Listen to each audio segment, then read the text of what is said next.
Hi friends, welcome to VividTech.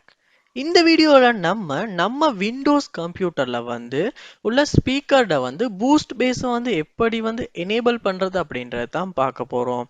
So வாங்க வீடியோக்குள்ளே போகலாம். வீடியோ கடைசி வரைக்கும் ஸ்கிப் பண்ணாமல் பாருங்கள். இதான் நம்ம சேனலுக்கு நீங்கள் ஃபர்ஸ்ட் டைம் வந்திருப்பீங்களா இருந்துச்சுன்னா நான் தான் விக்னேஷ். மறக்காம சேனலை சப்ஸ்கிரைப் பண்ணிவிட்டு அப்படியே பார்த்துட்டு பெல் ஐக்கனையும் கிளிக் பண்ணிடுங்க. நீங்க உங்க கம்ப்யூட்டர்ல ஸ்பீக்கர்ட பூஸ்ட் பேஸை எனேபிள் பண்ணும் அப்படின்னா ஃபர்ஸ்ட் ஸ்டெப்பா என்ன பண்ணுங்க அப்படின்னா உங்க கம்ப்யூட்டர் சர்ச் பார்ல கண்ட்ரோல் அப்படின்றத சர்ச் பண்ணி கண்ட்ரோல் பேனல் உள்ள போயிருங்க. போனதுக்கு அப்புறமா இதுல பாருங்க சவுண்ட்ஸ் அப்படின்ற ஒரு ஆப்ஷன் ஒன்று கொடுத்துருப்பாங்க. சவுண்ட்ஸ் சவுண்டை கிளிக் பண்ணி உள்ள போயிருங்க. போனதுக்கு அப்புறமா இந்த மாதிரி குட்டி விண்டோ ஒன்று ஓப்பன் ஆகும். இதுல நீங்க என்ன ஸ்பீக்கர் யூஸ் பண்றீங்களோ அந்த ஸ்பீக்கர் இந்த இடத்துல ஷோ ஆகும்.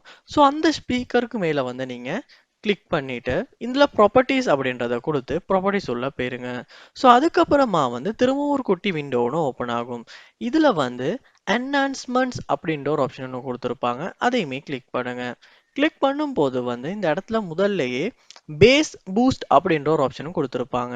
அந்த ஆப்ஷனை நீங்க எனேபிள் பண்ணணும்.